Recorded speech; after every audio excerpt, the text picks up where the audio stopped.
তাহলে এরা যদি বাংলাদেশি হতো, নিজে বাংলাদেশি। আমার এতটুকু কর্তব্য নেই, দায়িত্ব নেই যে আমার লোকসভা কেন্দ্রের দুজন গরিব মানুষকে, তারা মহারাষ্ট্রতে কাজ করছে দীর্ঘ 20 বছর 22 বছর ধরে, আজ থেকে নয়।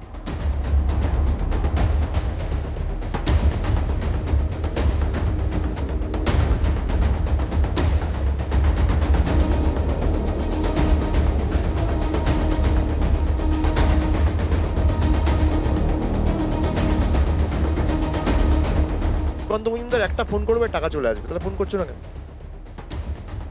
হাইকোর্ট বলে দিচ্ছে, সুপ্রিম কোর্ট বলে দিচ্ছে, তারপরও 100 দিনের কাজ চালু হচ্ছে। আগে বলতো তৃণমূল দুর্নীতি করেছে, তাহলে তৃণমূল দুর্নীতি করেছে তো হাইকোর্ট অর্ডার দিচ্ছে কেন? তোরাই তো কথায় কথায় বলিস হাইকোর্টে যান, সুপ্রিম কোর্টে যান, তাহলে হাইকোর্ট সুপ্রিম কোর্টে হেরে 100 দিনের টাকা চালু হচ্ছে না কেন? আবাসের টাকা কেন আটকে রেখেছে? এদের লজ্জা নেই, এর থেকে কিছু আশা করাও যায় না।